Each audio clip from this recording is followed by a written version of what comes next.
Hola, ¿qué tal amigos cristovidentes? Sean bienvenidos ustedes a este espacio en el cual quiero llevarlos a hacer un maravilloso recorrido en torno al texto de la Sagrada Escritura con algunas preguntas que ustedes nos hacen desde sus casas.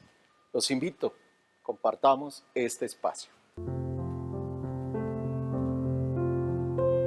Las Sagradas Escrituras son textos desde casa. Biblia. ¿Por qué septiembre es el mes de la Biblia? ¿Qué problema tiene que celebremos la Biblia en otro mes? Frente a esto podría yo darles dos respuestas importantes. La primera, se celebra el mes de septiembre, mes de la Biblia, porque hacia el año 1569, el 26 de septiembre, se imprimió el primer texto bíblico en español. Esa es una respuesta. La segunda, muy importante, que es la que habitualmente tenemos y vivimos, es la experiencia de la memoria de un hombre que trabajó el texto bíblico y es San Jerónimo. Memoria que nosotros celebramos el día 30 de septiembre. Estas son las dos posibilidades por las cuales celebramos el mes de la Biblia en el mes de septiembre. A lo largo del año estamos recorriendo todo el texto bíblico. Si ustedes van a su parroquia los domingos o entre semana a la Eucaristía, se han dado cuenta que se proclaman los textos. Quiere decir, la Sagrada Escritura no tiene un tiempo específico, es una experiencia de todos los días. Junto a esta pregunta aparece otra pregunta interesante y es, ¿para qué quiero yo leer la Biblia? Yo les invitaría a pensar justamente las posibilidades de el por qué y para qué queremos acercarnos al texto bíblico. Les podría decir cuatro cosas importantes. Primero, tú tienes la posibilidad de acercarte al texto bíblico para estudiarlo.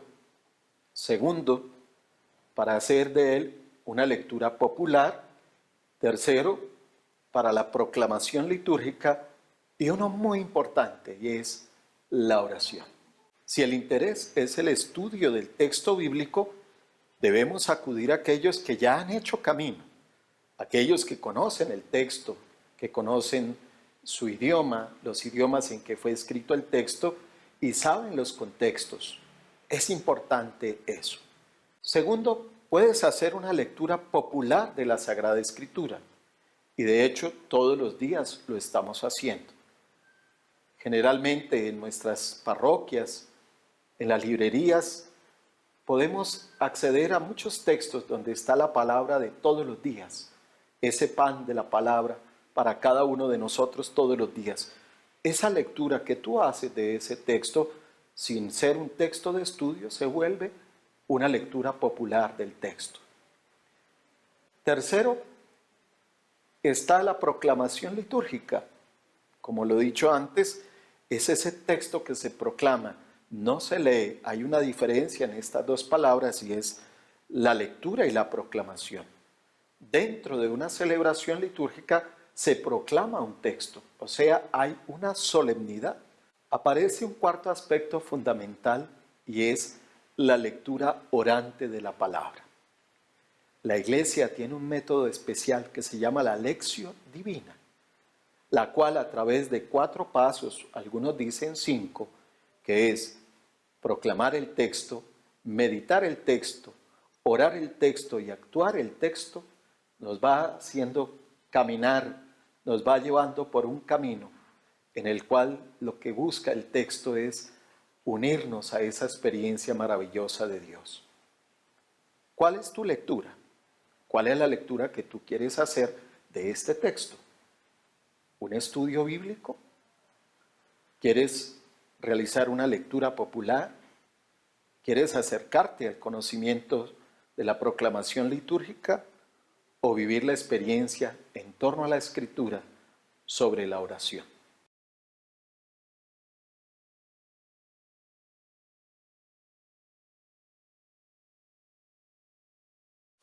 Muchas personas empiezan a leer el texto bíblico y se desaniman muy rápido. La pregunta es, ¿por qué ocurre esto? Estamos aquí en la biblioteca.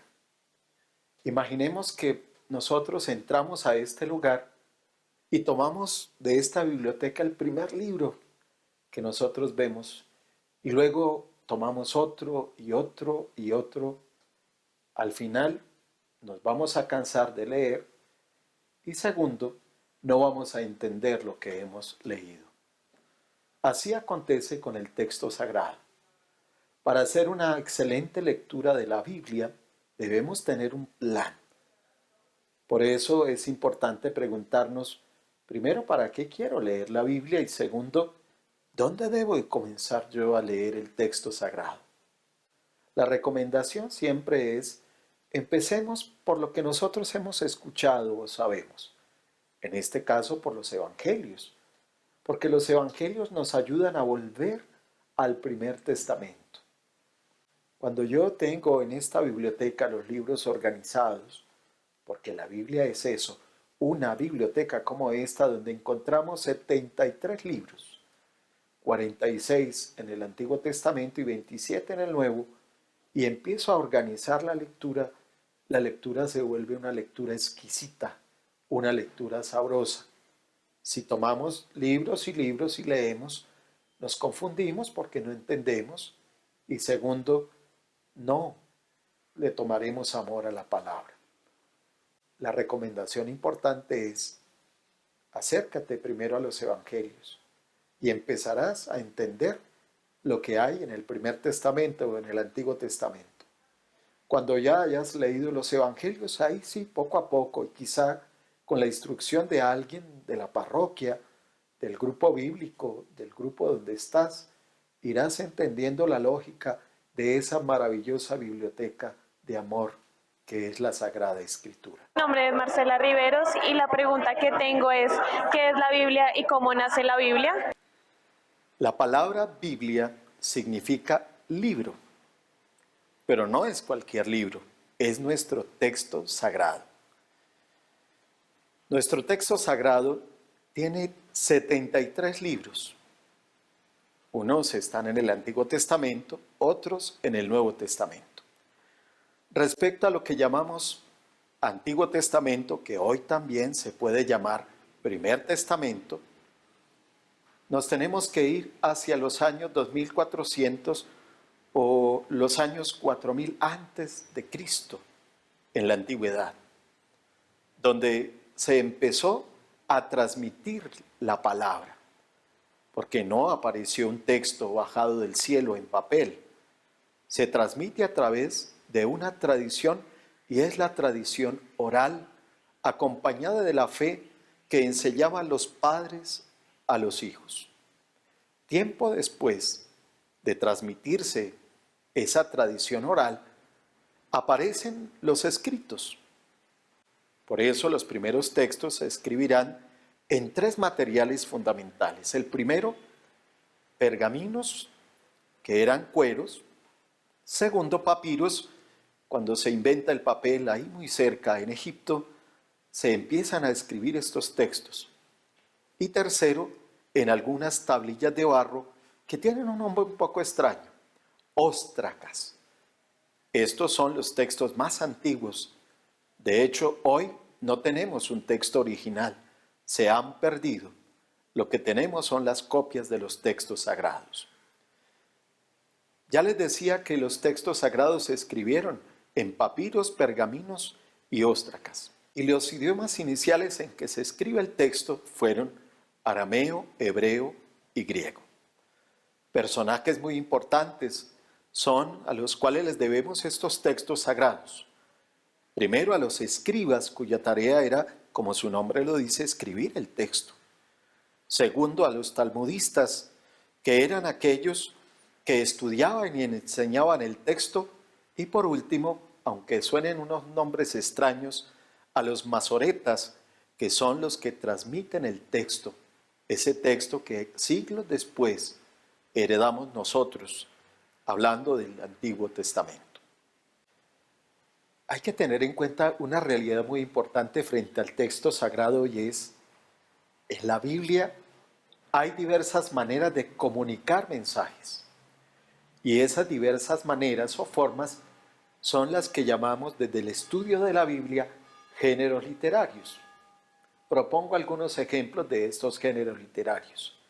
Género histórico, narrativo, legislativo, todo lo concerniente a las leyes, profético, nos acordamos un poco de los textos de los profetas, sapiencial, cuando hablamos de la sabiduría, poéticos, cuando hablamos de salmos, cuando hablamos de cantar de los cantares, evangelios, cartas, y hay un género muy especial de que quiero ahora comentarles, y es el género apocalíptico. Cuando nosotros escuchamos la palabra apocalipsis, ¿qué se nos viene a la cabeza? Quizá destrucción, muerte, terror. Vemos a un Dios enfurecido que quiere como venganza y por eso aparecen todas esas calamidades. Pero la respuesta es, ese no es el género apocalíptico y de eso no se trata la apocalíptica en la Biblia. La apocalíptica es una manera de narrar, una manera de contar, es un género literario. ¿Dónde aparece la apocalíptica? ¿En el Nuevo Testamento? No. Aparece en el Antiguo Testamento o Primer Testamento, donde empieza la experiencia de un pueblo que sufre el exilio, que están en el exilio y luego salen nuevamente a Jerusalén a reconstruir su templo. ¿Cuál es el fin de esta literatura? ¿Llenar de miedo? ¿Infundir terror en el corazón de los que están allí? No, de eso no se trata. Hay una palabra clave importante que quiero que guardemos en nuestro corazón y es, siempre que escuchemos hablar de Apocalipsis, no pensemos en el final. Es un comienzo y la palabra clave es esperanza. Ahí está el Apocalipsis. Si tú hables tu texto bíblico en el capítulo 22 del libro del Apocalipsis, ya al final, encontrarás que es un libro que queda abierto, usando una expresión que aparece ahí, vengo pronto. Jesús no cierra la Biblia, porque la Biblia no se cierra con este libro. Y de hecho, el último libro de la Biblia del Nuevo Testamento no se llama Apocalipsis, se llama el libro de la Revelación. ¿Y cuál es la revelación? Cristo el Señor es la esperanza del pueblo. Cristo el Señor es el que nos anima a salvarnos. Cristo el Señor es el que nos muestra el camino y ahí mismo lo puedes encontrar hacia la nueva Jerusalén.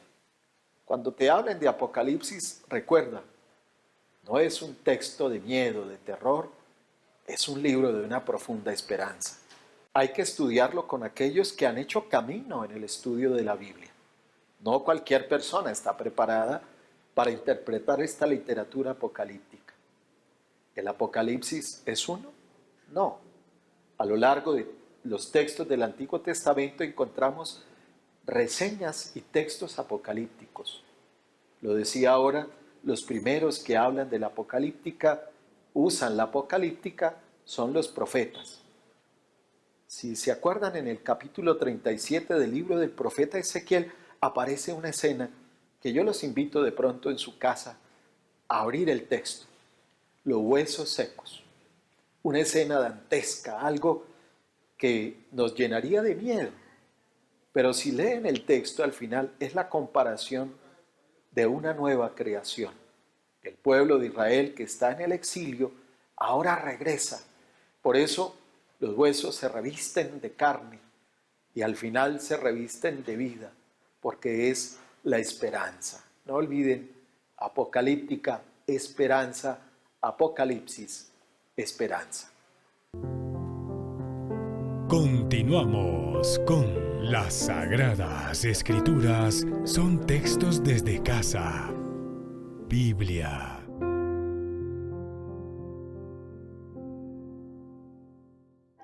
Hola, mi nombre es Mari Vargas y quisiera saber por cuál salmo debo iniciar mi oración. Lo primero que se debe tener en cuenta es, los salmos son un género literario del Antiguo Testamento. Son 150 salmos, algunos atribuidos al rey Salomón, otros a autores anónimos. ¿Para qué están los salmos en la Sagrada Escritura? Son las oraciones propias del pueblo judío que nosotros hemos acomodado de manera especial en la meditación y en la oración de lo que se llama la liturgia de las horas. Todos los salmos son importantes. ¿Por qué? Porque los salmos, al ser escritos por muchas personas, tienen diferente mensaje. Encontramos salmos para la alabanza, para llegar al templo, para dar gracias, para el culto, para las bendiciones, para los momentos de calamidad, los momentos tristes, una gran variedad de salmos que nos acercan a Dios. Ningún salmo es menos que otro. Eso es importante tenerlo en cuenta. A veces en nuestras casas es habitual que abramos el texto bíblico en salmos como el Salmo 23 o el Salmo 91. Son salmos muy importantes, pero no olvides, los salmos son una experiencia maravillosa de oración que nos recuerda a ese Dios que sigue pasando por nuestra vida y que sigue llegando a nuestros hogares. Hola, mi nombre es Tatiana Otero Ramos y mi pregunta es, ¿qué es Torah?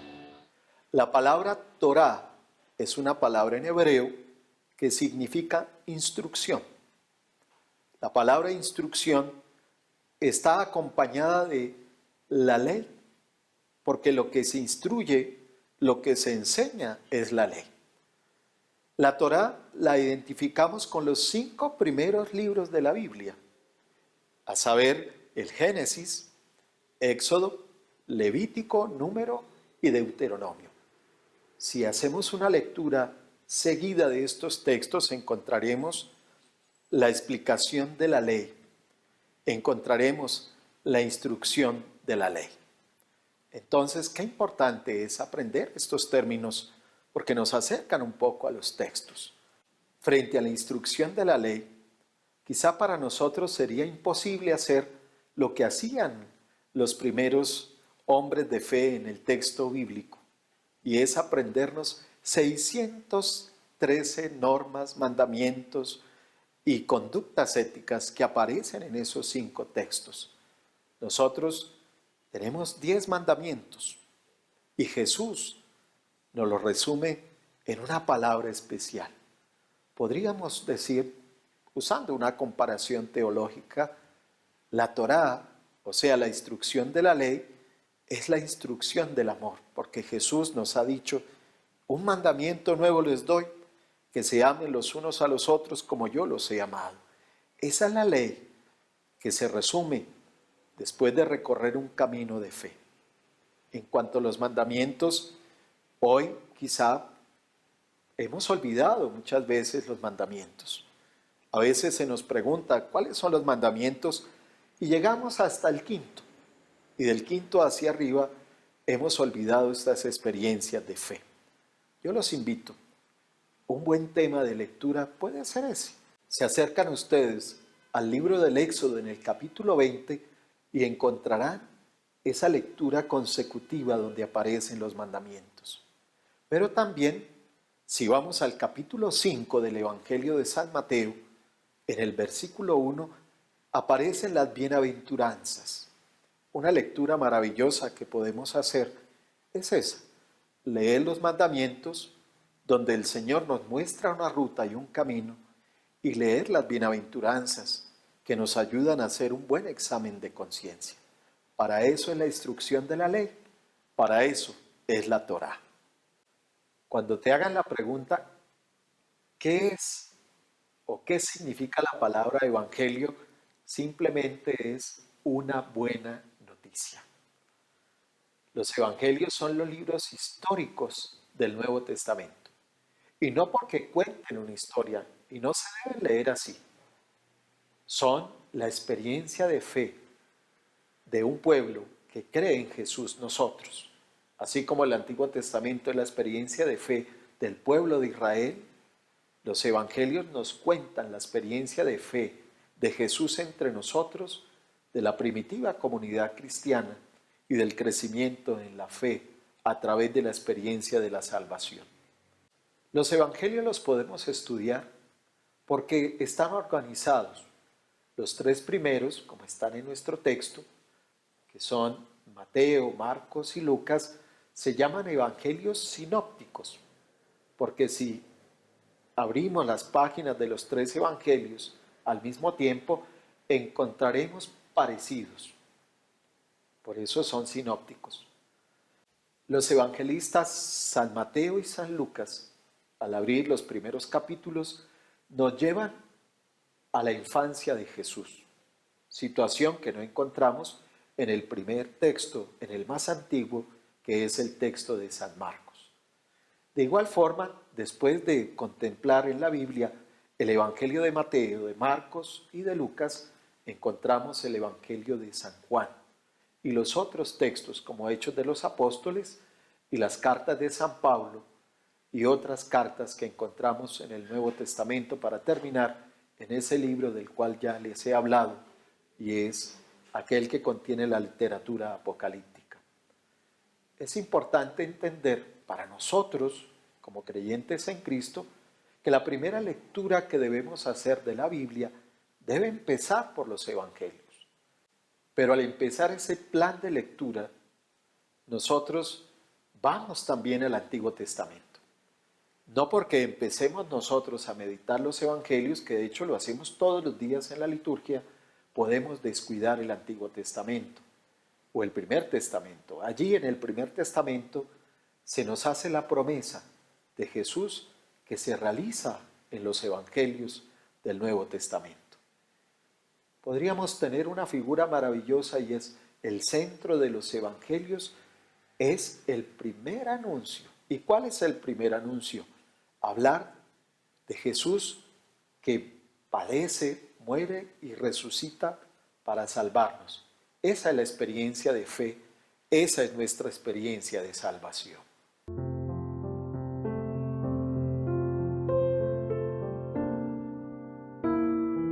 Queridos cristovidentes, este fue un maravilloso programa en torno a la reflexión de la Sagrada Escritura.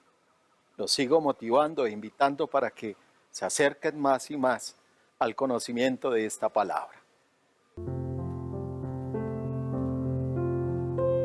Las Sagradas Escrituras son textos desde casa. Biblia.